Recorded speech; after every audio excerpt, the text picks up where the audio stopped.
Yes? Who is this? Lose the outfit. If Sydney sees it, she'll flip. Oh, you want to play psycho killer? Can I be the helpless victim? You gave it up. Now you're no longer a virgin. That virgin. Now you gotta die. Those are the rules.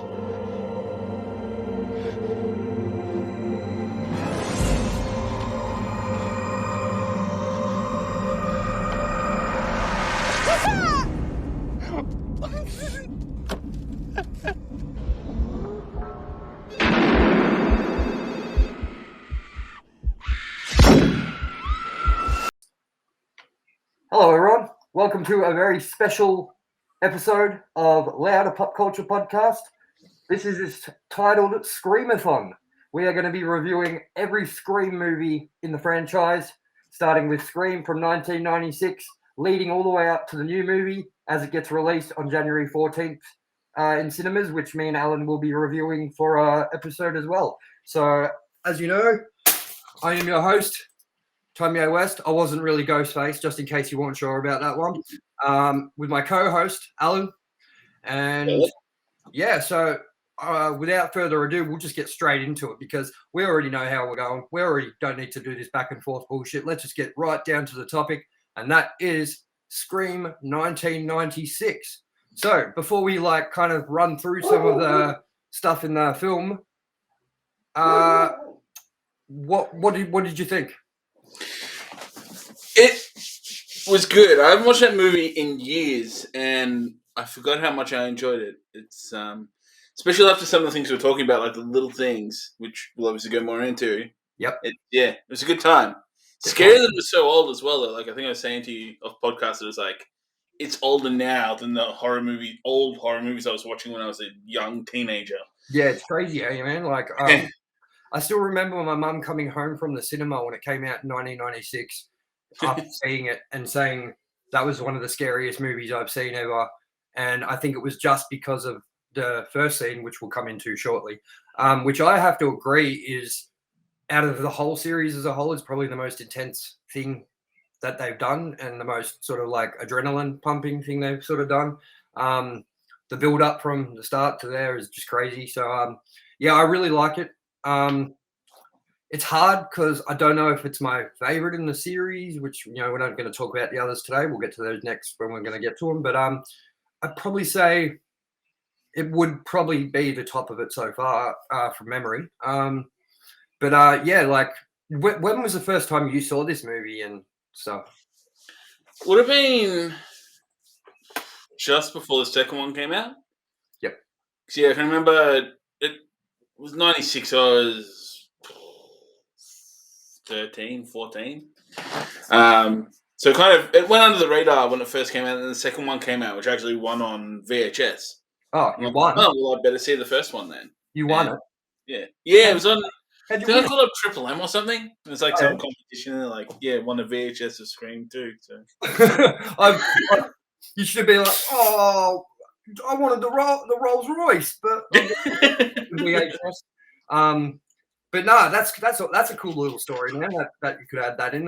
You won at the VHS of the second one.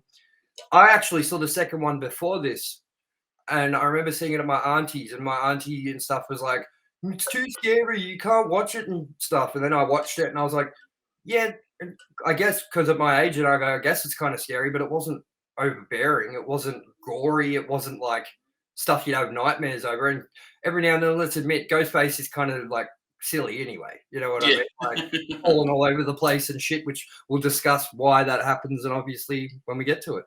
But let's start with the beginning of the movie with Drew Barrymore's great, awesome scene, which pretty much set this film up for it to be a success. What did you make of this scene, man? Like the first scene, or the first not scene but scenes?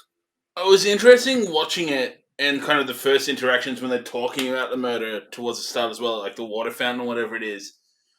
And like, rather than just kind of watching it as a movie, as I always have, kind of picking it apart. Yep.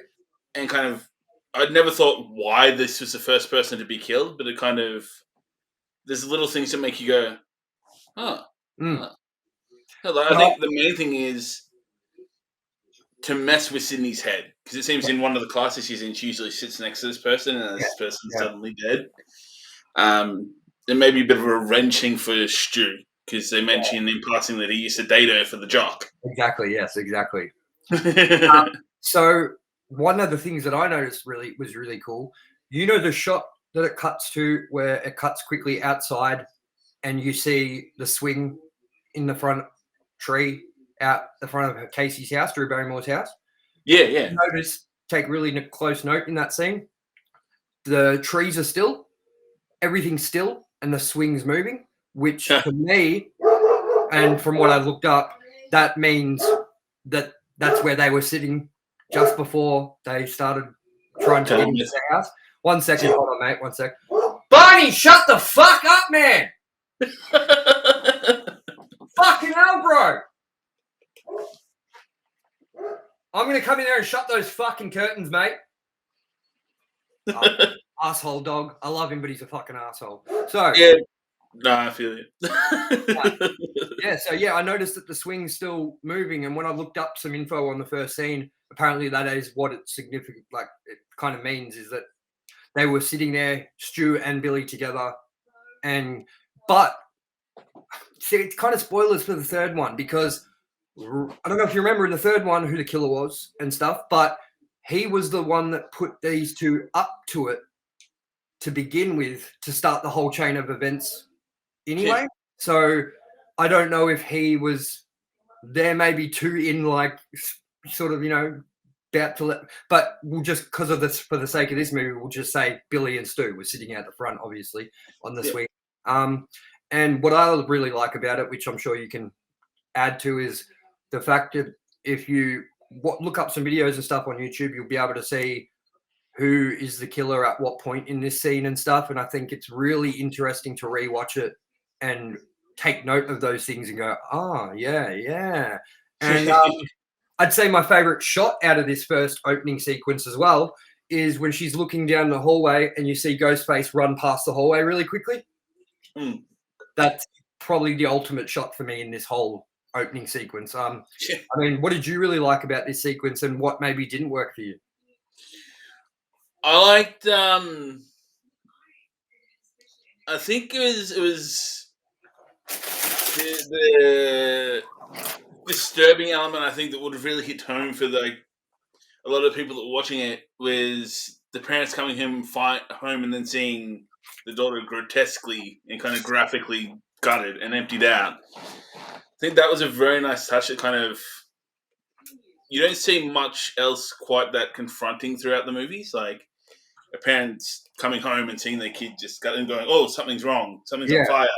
Oh, I can hear her being dragged along." Like, I can see why it freaked people out, and it's an intense scene. And I think Drew Barrymore absolutely kills it in the role as well. Like, there isn't any point of cheesy acting in it where it's like, oh, this is clearly an actor. Like, you actually feel like she's going through what you're seeing. You know what I mean?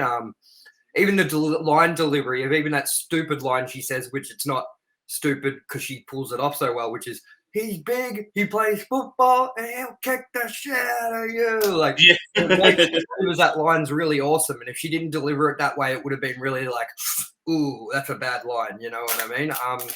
And one thing I noticed rewatching it quickly, while I remember, is, do you notice when the killer says, turn the porch lights on again? She never said that she turned the porch light on, which is another thing to say, I'm watching you. You know what I mean? Like, oh, that's really fucking cool. That's really cool, man. I really enjoy this movie, man. And I still think that first opening sequence, they don't quite reach that height of scariness ever again from memory with the other movies even, but even through this movie, I don't think anything comes close to that opening. And I think the opening just sells that movie completely. What do you think? Do you agree? Absolutely. It just, there's no easing you into it. It's pretty much, bam, this is confronting kind of thing.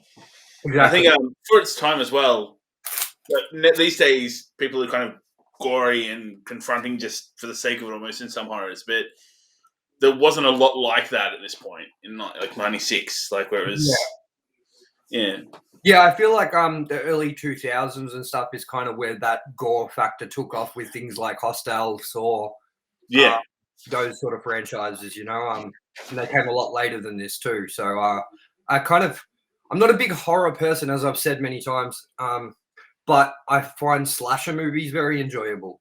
yeah, And I'm talking about, like Michael Myers slasher, Ghostface slasher. I'm not talking Freddy Krueger because he's too mythical for me to enjoy it. And I kind of almost feel the same way about Jason Voorhees in a way, where they've just done so much ridiculous stuff with him, like taking him to space and shit, that it's really hard to take him seriously anymore. yeah. But what do you think about like the actors and the way they performed in this? Is there anyone that stood out to you as being the most interesting, and who was the least interesting? Do you think? I think the most interesting for like the kind of little until you don't pick up on it things is Billy and Sue. There's Yeah, so their much dynamic between each other. Yeah, there's a lot of kind of Stu will say something when they're not playing as the killers and kind of hanging out, and he'll be like kind of like shut up, like yeah, yeah. And I don't know if you noticed as well that we'll get to this scene later when they're in the video store and yeah, they're talking to Jamie Kennedy's character, Randy, and he's on the back of him like this, and Billy's in front of it, like Stu's behind him on the back of him, and the way that Stu and Billy look at each other and stare at each other for a while in that sort of conversation is really like telling as well. yeah. And Since, I don't know if you noticed as well, there's a part when, after the Scream logo comes up and then it cuts to Sydney in her room and Billy comes to the window. You notice how quick he enters the window. yeah, I think that signifies that this is happening either just before the killing or just after yeah. of Casey, which is really cool too. So as you were going, what characters did you like and what didn't you like? I think those two guys I think stand out.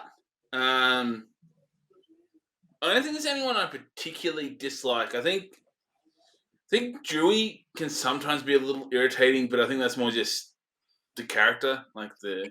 I've got to say, I agree with you completely on Dewey, but Yeah, I think that even what's his name in real life, David Arquette in real life, is kind of not like that. He's completely different. I don't know if you watch any interviews with him and stuff, but he kind of talks like too cool for school in real life, like yeah, very like laid back and and I don't really like him as an actor at all anyway. So I think he does a fine job in this movie. And I don't really see who else could have done a better job than what he did. But again, yeah, he's probably one of my least favorite characters in the movie. I kind of feel like he's very silly. You know what I mean? yeah, Like even like how the cop is smoking a cigarette and talking, and he's licking the ice cream and talking. yeah, definitely. It's just like, he's such a cartoon character, you know? Yeah, I wouldn't say it takes me out of the moment, but it contrasts a little bit with everyone else.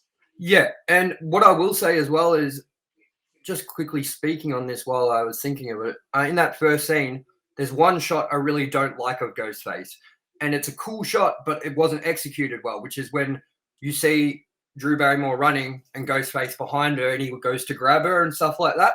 I don't like how you can see his neck skin behind the mask here, and I kind of feel it like looks a little sillier than the rest of the movie in that portion because it's just clearly this like skin showing and this dude wearing a goofy ass costume, and it kind of takes you out of the moment. So there was like moments like that I noticed where I was like, but whatever.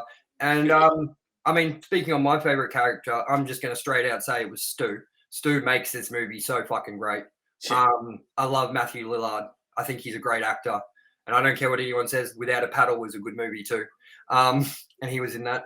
But I really love how I feel like they wrote the movie to make you love Stu. Everyone loves Stu. He's like the comedic breath in the movie. He kind of seems like he has this really fun attitude. Like he seems like you'd want to be his friend as well. You know what I mean? Which is why I think the reveal at the end is all that more sort of shocking and why it made such waves when it hit was because you didn't expect him, and then you especially didn't expect that it was two of them, you know. So, Yeah. what do you think about Nev Campbell's performance? Yeah, I think she does it all right. She's as an actor, I think as a person, some of her kind of the way she talks irritates me, but I think that's just her. Like she kind of cuts herself off. Has a real kind of weird pace to the way she talks. But I mean, that aside, does a really good job. I really like Rose McGowan. in this movie too. Yes, yes. And I'm not saying this in a mean way or anything, but she should get her hair back to that length. Looks so good, you know. Now she got shorter hair than my dad, who's nearly bald, you know, and weird. But anyway, yeah. And what do you think about like the choices that they make with Ghostface and things like what I get why they didn't do this, but I kind of wish they did. Originally, he was meant to have a white cloak, but they changed it because Ku Klux Klan. You know what I mean? Yes. So that's why they changed it. But I kind of would like to see a white cloaked version of it because I think that would be kind of maybe not all the time, but kind of cool. What do you reckon? I reckon, yeah, I think it would be interesting to see that now, especially because it's like he's an established character, so it'll be like you won't necessarily if you make that association now, I think you're clutching at the straw rather than just going, "Hey, there's Ghostface in a white cloak."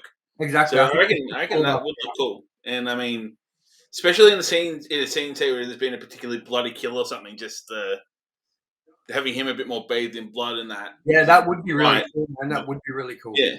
I mean, there is apparently from a new TV spot went up for Screen 5 next year in America, and it runs. I haven't been able to find a really good version of it on YouTube because obviously it runs on the television, and it's a sort of short featurette thing. And they actually hinted at a new variation of Ghostface in this movie in a couple of scenes, and they showed a snippet, like a still frame, and it's Ghostface wearing a metal Ghostface mask. Oh.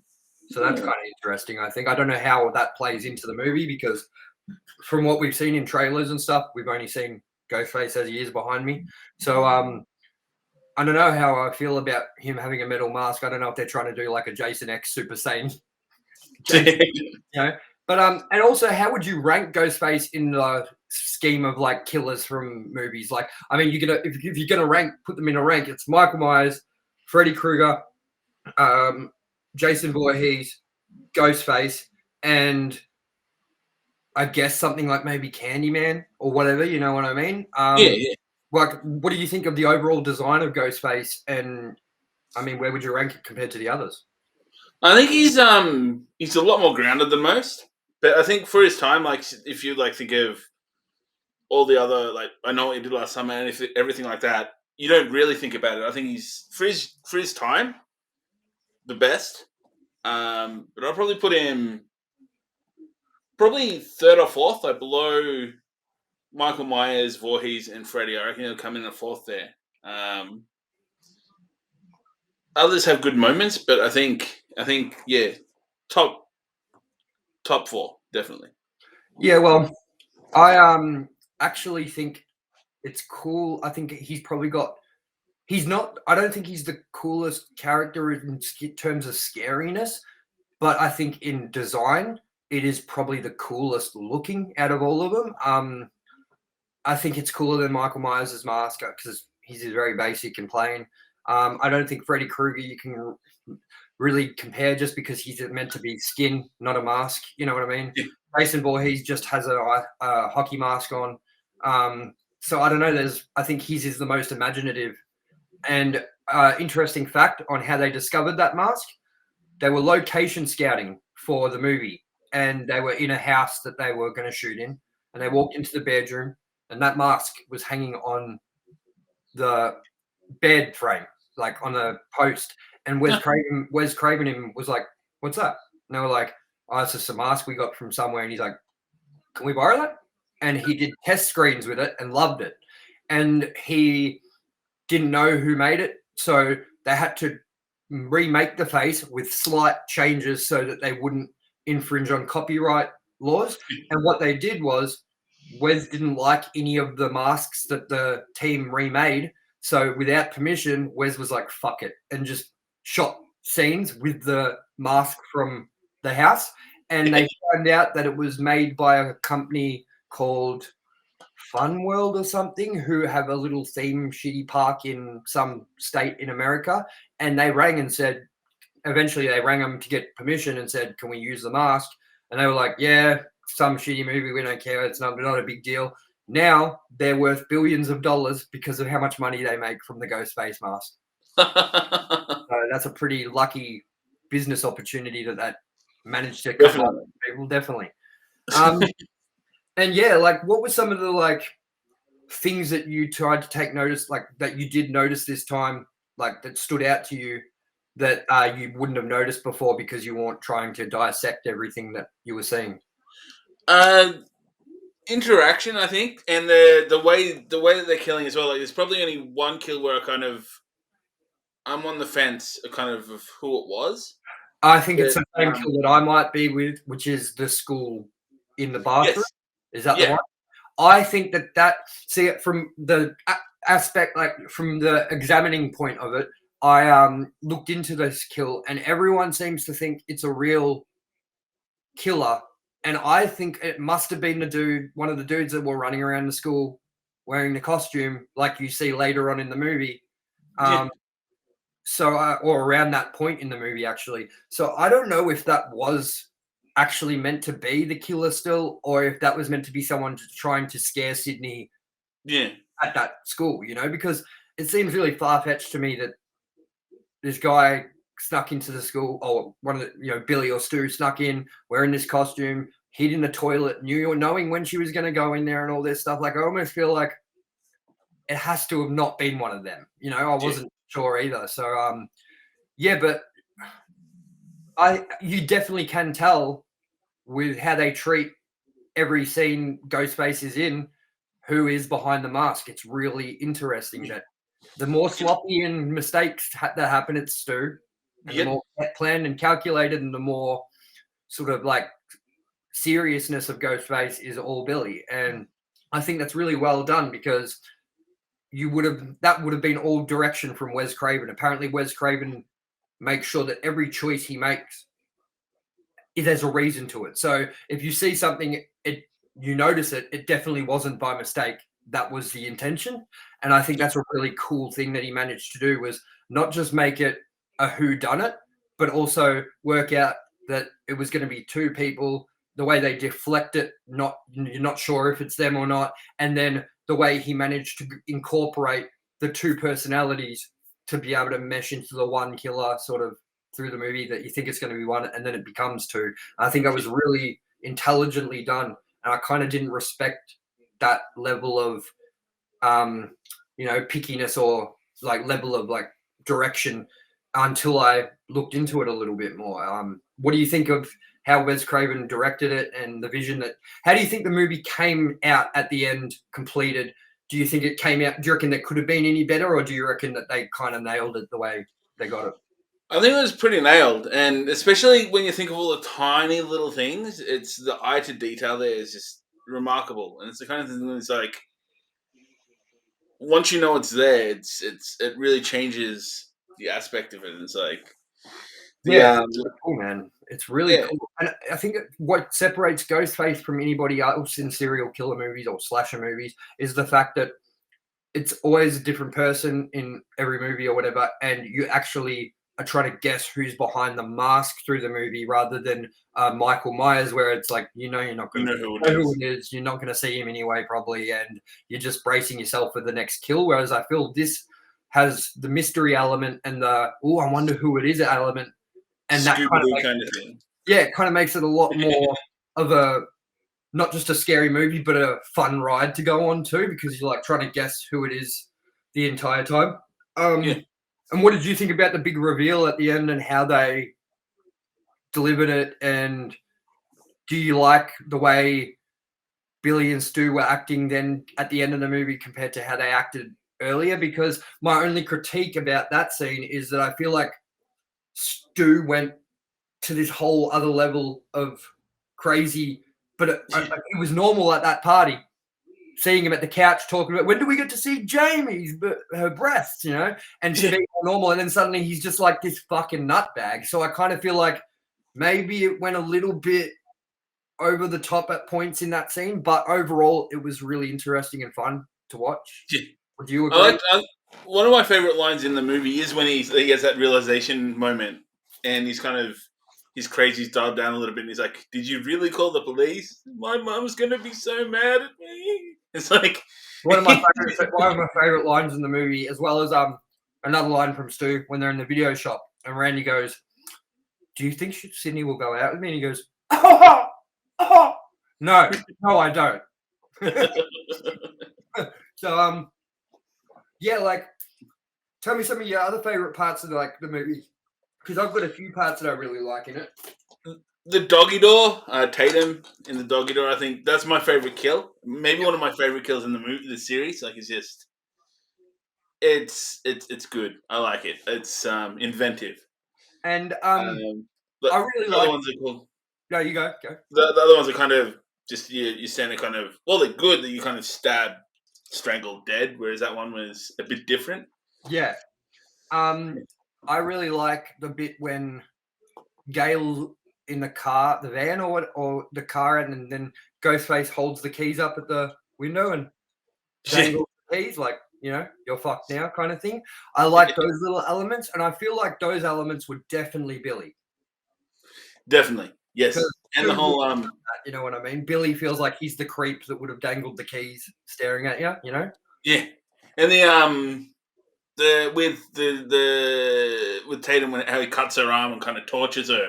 Yeah, like, and when she's like, "Oh, are you gonna kill me?" Like, and it's that he's sadistic, whereas Stu's just violent when he's killing. You can kind of see that Billy, with the way he acts when it's meant to be him behind the ghost mask, has a lot more motivation behind what he's doing rather than Stu, who you can tell when you kind of put it together and you see the parts that you know that Stu behind the mask, you kind of feel like that he's just going along for the ride and doesn't really know what he's caught up in. And I know it gets talked about a lot, and even the actors talk about it.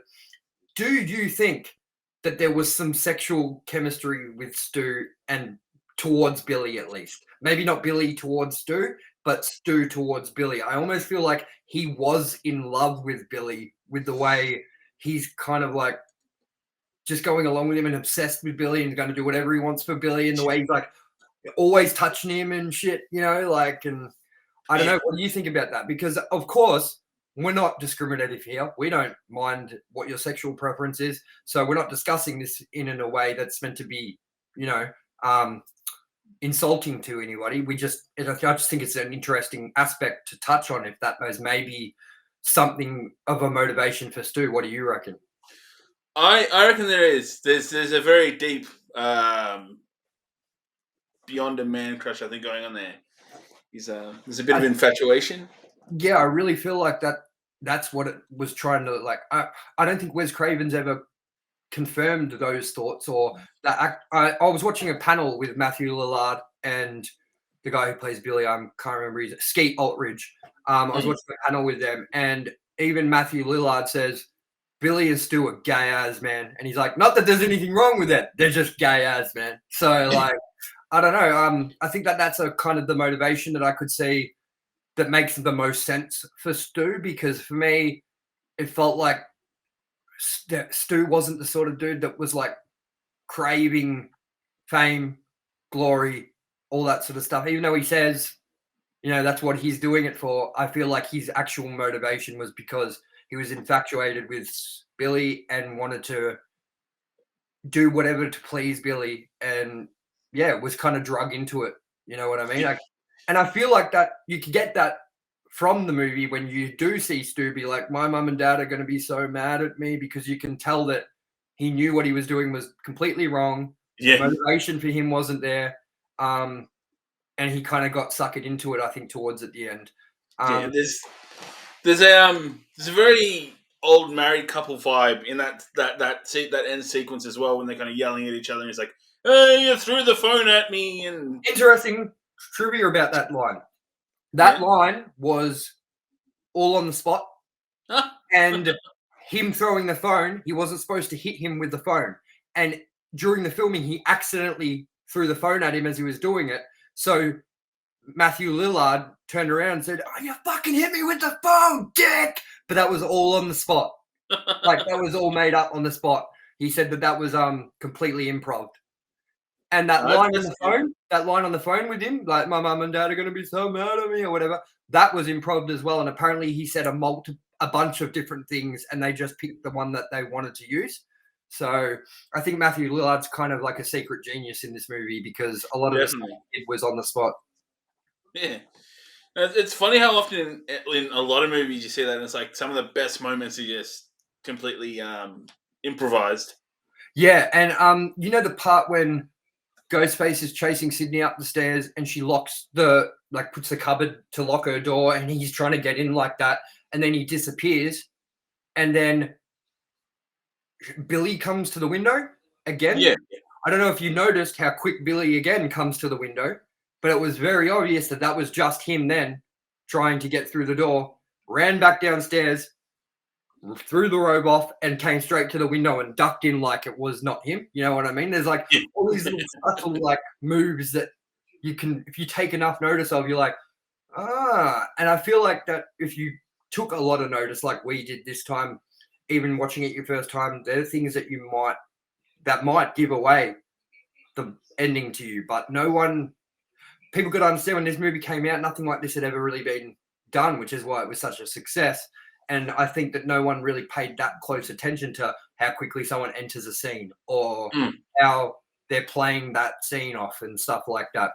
And I think it was just fucking brilliant, man. Like, especially the last, which is crazy to think that party scene is like the last 50 minutes of the goddamn movie. Like, that whole party scene is the last scene, and it's like goes forever, man. I couldn't believe it. I was like, man, I've never seen a movie with like the final act all set in the one spot location. And apparently fast as well. Yeah, apparently it took them 5 or 6 straight days of like 13, 14-hour days to film all the scenes there. And it was one in the script, it's known as one scene, and it's called scene 118 or something like that. And the whole cast got T-shirts made at the end of that shoot, the 5-day shoot at that house, saying we survived scene 118, because it was so grueling and tiring. And they said that they were covered in corn syrup the entire 5 days. And they're like, what they said they were in like a spaced out mode. He said, Matthew Lillard said he can remember him, Skeet, and Nev Campbell sitting on the couch at like 4 a.m, looking at their hands and pulling the fingers apart like this, playing with the corn syrup coming off their hands. And they were just in like a complete zone of like, oh, I'm fucking tired. You know what I mean? And apparently as well, that obviously was night shoots. So for 5 days straight or something like that, it was just night after night after night of being covered in corn syrup and just having, and they said that they were so overtired and so like into what they were doing and being serious, because it was such a big, like, it was their first, a lot of them, it was their first big movie or whatever, you know, or working with Wes Craven. A lot of them were that on a high at the time, that's why the scene is so amped up with Stu and Billy, and why they're just screaming back and forth, and all that energy was actually like really being passed back on and forth. Like, they were really over the top and overbearing, because they were just like so into the role, but also for 5 days they were just consumed by that stuff, you know. And I really like that bit too, when he's finished stabbing Stu, and Stu's like, my mom and dad are going to be so mad at me. And he turns, Billy's in the other room ripping all the shit and like stabbing the pillow and throwing it behind him and shit like that, and he's going screaming like, fucking bitch. You know what I mean? Like, I really love that scene as well, man.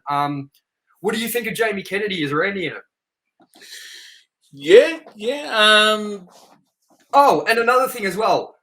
Why the fuck did they just kill Henry Winkler? It was so unnecessary to kill the principal of the school, and that's another kill that I don't really by that could never, think about it. We never hear about that principal being murdered again.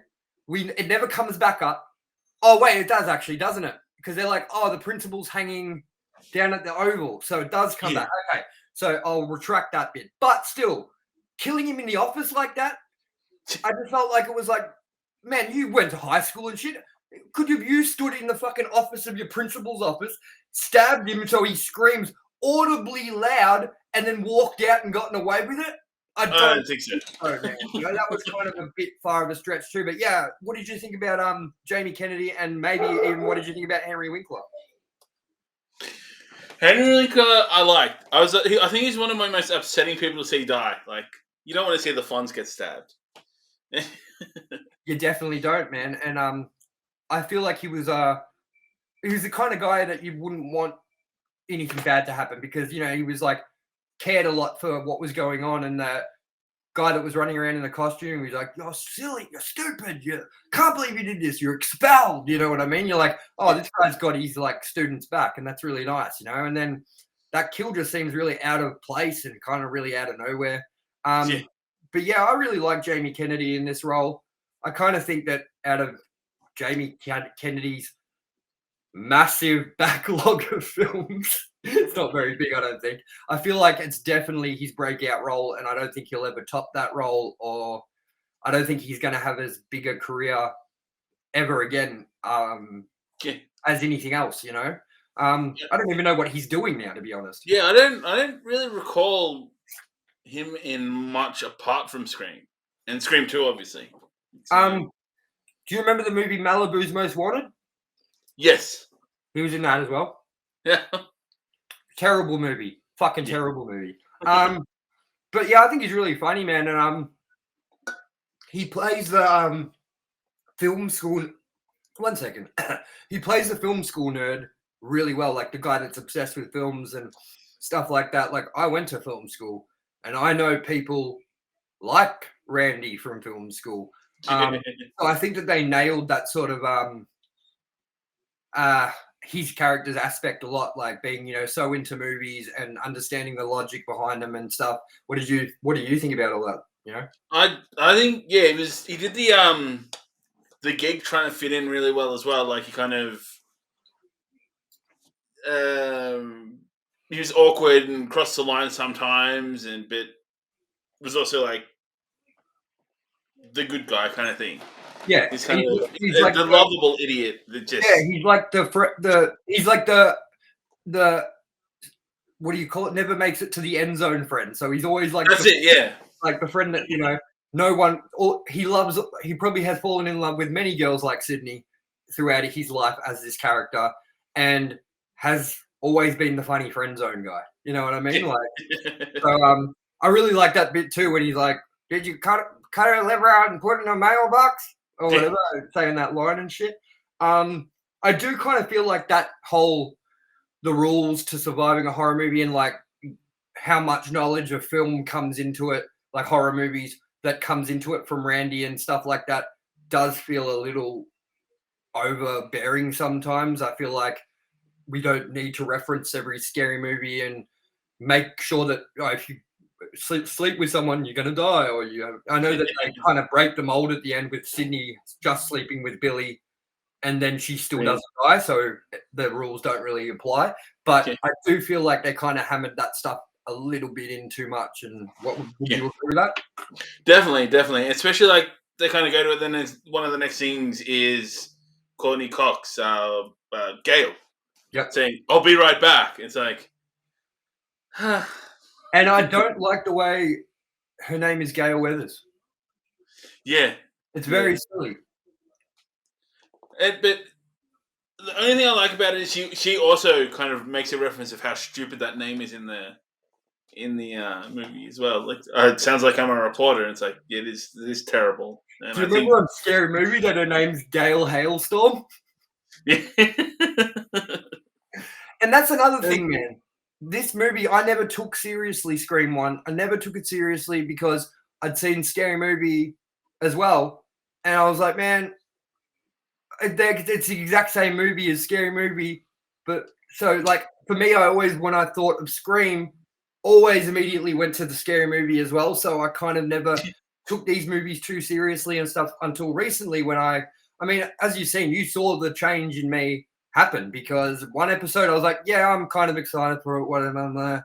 And now we're fucking reviewing them. You know what I mean? So, I mean, I've never really taken the Scream movies too seriously or kind of really thought much about them or looked into what goes on with them or, you know, how much detail there is into it because it wasn't my jam for a while. But I think, as I said, if anyone isn't too into these movies or hasn't seen them before and doesn't really have an interest to maybe see it, I suggest going on YouTube, type in Still Screaming doco, look up some trivia on the movie and things like that because I'm telling you, it's fascinating as a movie once you do that if you don't have interest in these sorts of movies, you know, if you're not a horror buff, because I'm not a horror buff at all. The only horror movies I ever watched were Halloween. And I watched that Hereditary with an ex at some point. It was okay. It was just another one of those fucking over-the-top gory things that I thought anyway. But I really think this movie is really clever. I really think it's smart. I think it has a lot of heart. I think it has characters you can love.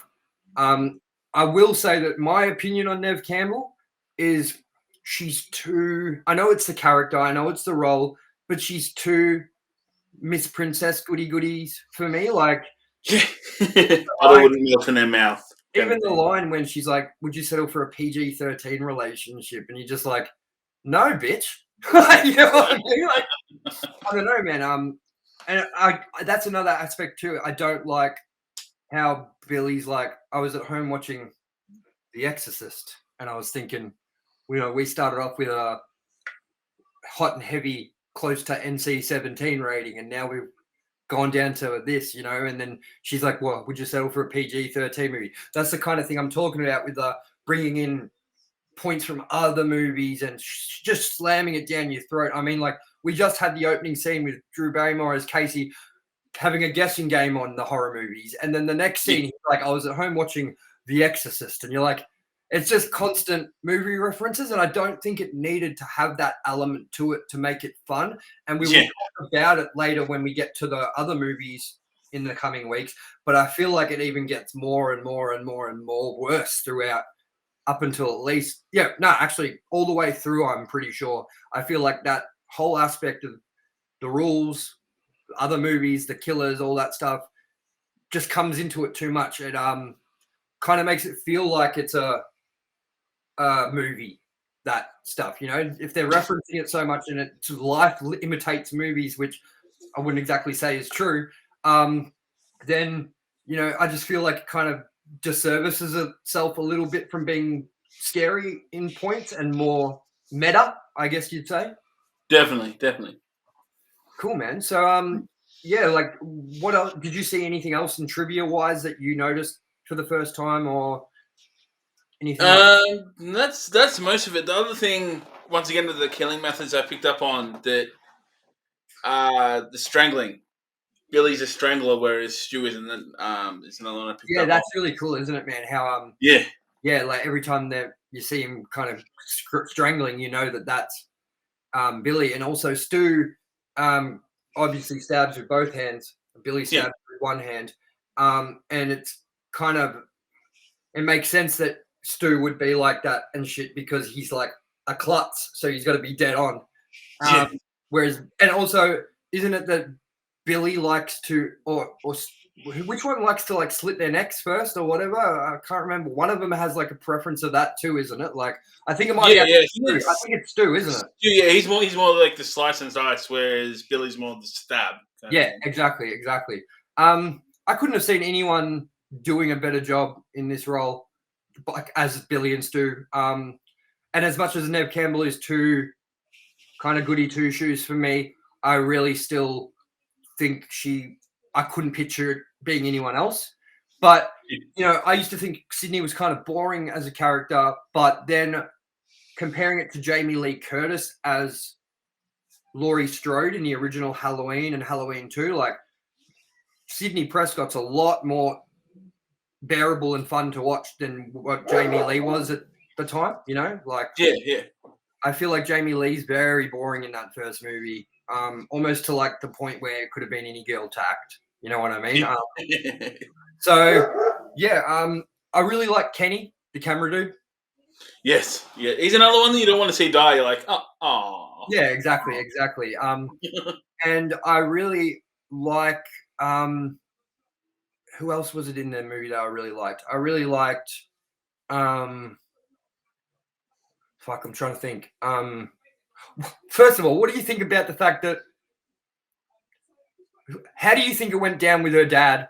Do you think that when her dad said, "Good night, I'm leaving. I won't be here in the morning when you get up. I'm going away."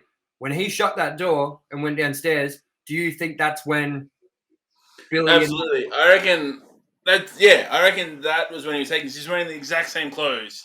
Yeah, I reckon, and that was maybe the reason Billy rocked up when he did it as well. Not only for the alibi, but they've come back from this kill together. that's Billy's exactly gone what I to was distract her, and Stu's gone in and like maybe knocked out the dad and pinched him in the car. Yeah, exactly. So I think, while Billy was in that room talking to her, Stu was meant to be downstairs, kind of, taping him up or whatever, dragging him.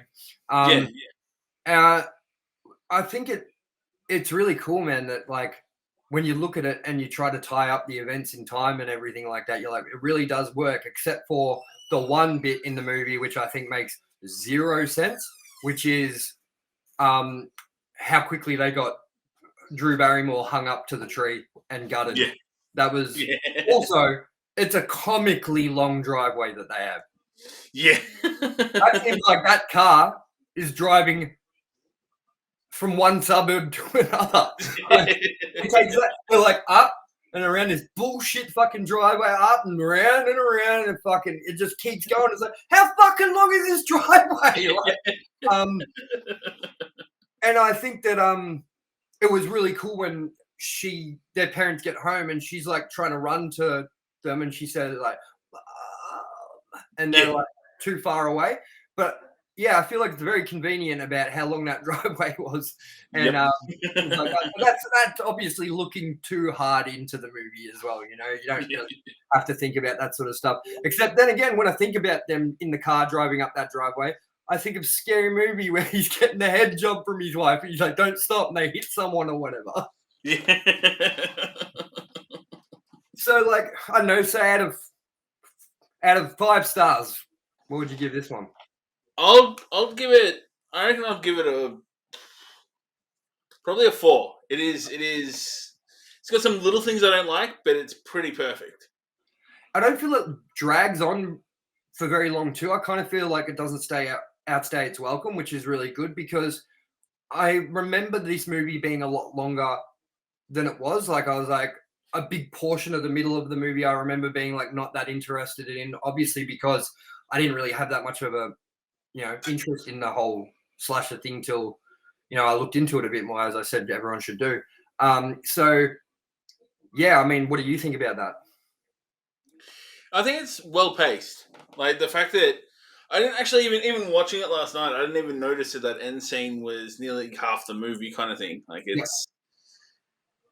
I think it came in the hour and 10-minute mark. So, and I think it's about, was it an hour and 50 minutes around there? Yeah. So yeah, the last 40 minutes of the movie is all at that one house. And that's a great scene, by the way, in that last party scene when he's like, and don't say you'll be back, because you never will be back. And he's like, I'm going to grab a beer. You want one? Yeah, sure. I'll be right back. Yeah. I love the way Stu does it like this as well. Like, I'll be right back. And I love when Rose McGowan's throwing the glass bottles at Ghostface. It looks so funny the way Ghostface is like, oh, my nuts kind of thing. And did you notice when he's running up the stairs chasing Sydney, he makes a noise? Yes. Ghostface he makes a huh!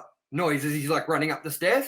And I was like, I wondered if that was on purpose. And as I said, when I looked into it, everything that Wes Craven got them to do in that movie has a reason and a purpose. And he would have asked the stuntman or whoever it was to make a huff noise, or it was either edited in afterwards with one of Billy or Stu. I think it would have been Billy's. It sounded nothing like Stu. So if it was going to be anyone, it probably would have been Billy.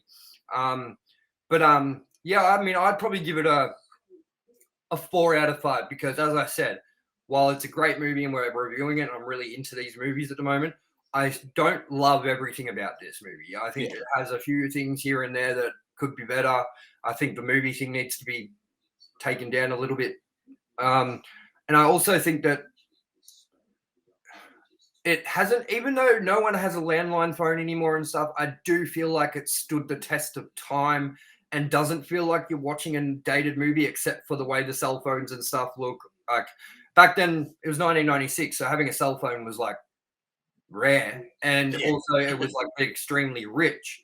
So that's why when it falls out of Billy's pocket in Sydney's room, it's kind of like, oh well, that surely rings alarm bells because he doesn't obviously have his own phone. You know, like he hasn't had a phone at school and anything. And for all you people out there watching that were born into everyone's got a cell phone world, you got to understand back then, as I said, it was like a pager.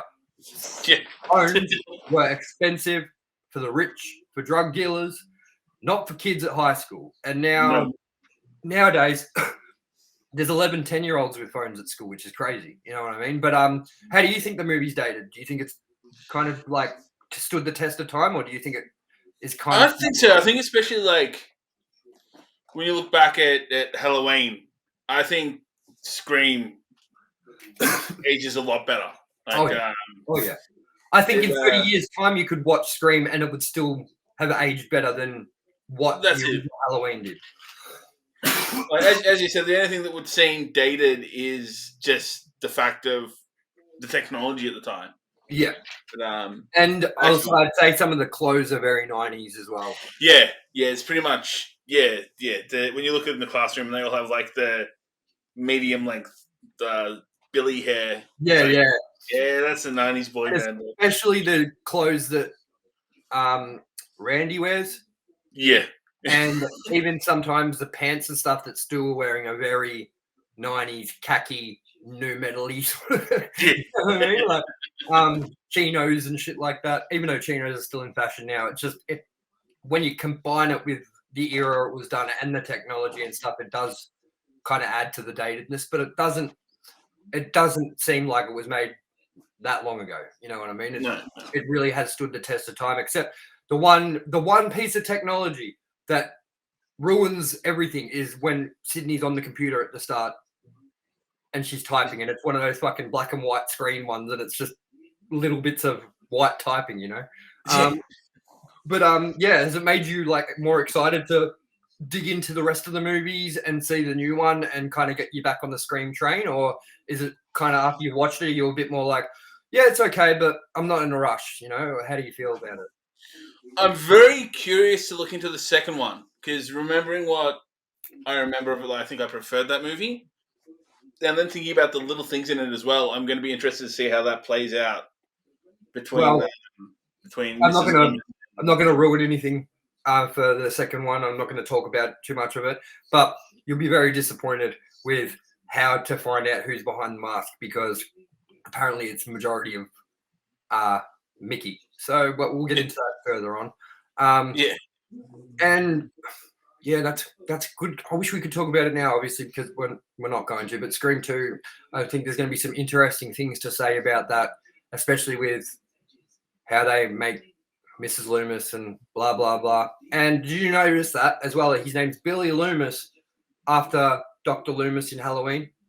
Yes. And I also, in one of the new movies, their name is something Carpenter, directed to John Carpenter, who obviously made Halloween and things like that. So, yeah, I mean, that pretty much wraps up our discussion and dissection of it. I mean, I've watched a lot of people do in-review podcasts and things like that for movies, and I'm not going to bother doing what they do, which is a lot of them run through the entire plot beat for beat and discuss their things. I don't want to make it too in-depth. I don't want to make it go for an hour and a half. I kind of want these to be snappy and kind of, to the point, give our thoughts on it, give what we found interesting on it, and kind of at the end as well, we were going to rank all these movies. So we're going to put them in a rank, and by the end of the our reviews, you should have a solid rank of what we personally would put wherever. And it's going to be hard because I'm sure that me and you are going to have different favorites in order. But what I thought we might do is if we have a position where we need a tiebreaker, maybe we might even hit up the audience to put in their opinion on which one is better, and whichever one gets the most votes, that's the tiebreaker. You know, I'm trying to think of a way we can come to that, because I know that me and you might feel different about Scream 4 and where it sits in the ladder by the end of this. So, I mean, from your memory, where would you rank this one out of the lot? Just from memory, without actually ranking it, you know? From memory, if I was to give it a rank now, I'd probably put it at the second best. But that, I feel that might change as well. Yeah. And did you watch, when you watched Scream 4, did you watch the director's cut or just the original cut? Just the original. So I'm gonna make sure I check out the director's cut for the rewatching this time. I couldn't believe how much was onto it. I checked the runtime of Scream 4. It was 1 hour and 35 minutes of the theatrical version, and the director's cut is 2 hours and 7 minutes. So they added over half an hour nearly onto that movie. That's considerable. And also, one other thing we'll quickly say is that a lot of the questions go around because they know that with future Scream movies, there was more than one ending written, there was more than one script written, and no one, apparently the same with the new one, no one knows what the current script is. There's apparently 5 scripts circulating Hollywood, and it's all done on purpose so that people don't have things spoiled for them and all that. But no, there wasn't a second way that they were going to make this movie. No, there was no other ending. This was always the way it was going to be. They didn't know that this was going to be anything. They thought it was just going to be another horror movie that kind of went by. They didn't have plans to make a sequel or anything. That whole sort of thing of having 2 scripts, having a different ending, not deciding who the killer is, or not telling the actors who are playing the role that they're even the killers because they don't want to blow the secret to anybody. That didn't start occurring till Scream 2, apparently. So Scream 1 was like one script, this is the way it's going to go. And all the actors who were portraying Ghostface or were meant to be Ghostface in the movie knew that they were the killers. And it was actually interesting listening to Skeet Ulrich, who plays Billy, talk about it, because they were like, someone asked him, did you know you were the killer throughout the script? And he said, yeah. And to be honest, I would have been mad if I didn't know, because I would play it a complete different way if I wasn't the killer.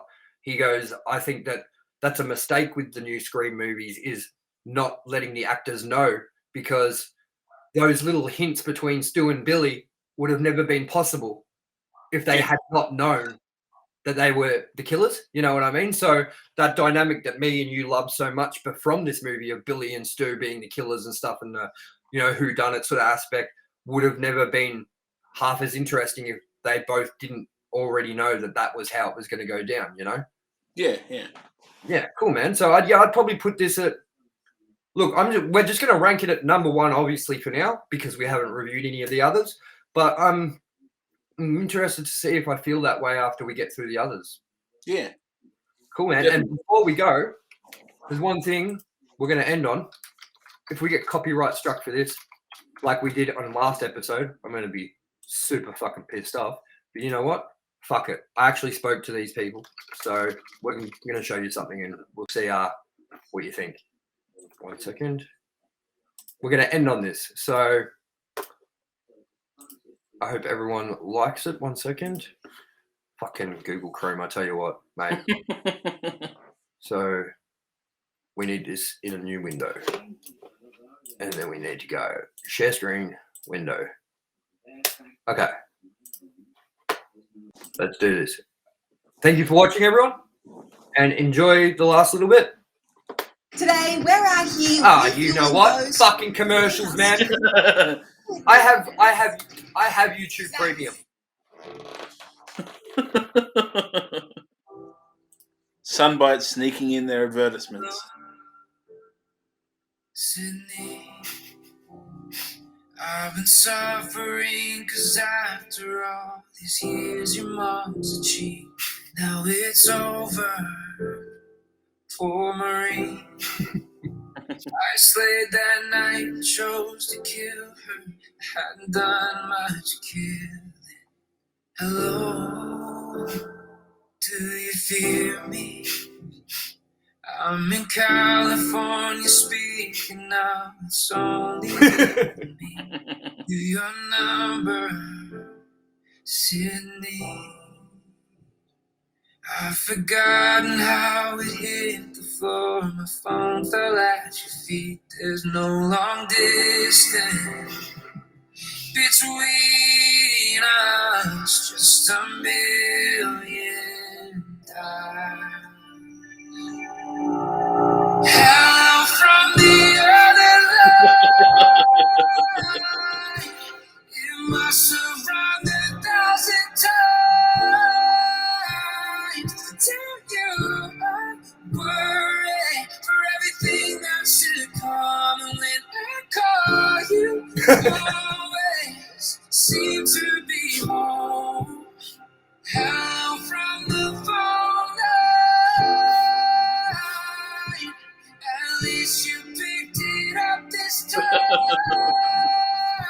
I tossed through his body.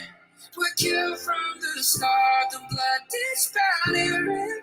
Fearing you to die from the start like I swore. And that's where we're going to end that one. That's a good ending point. Every episode, we're going to end with a different Ghostface song.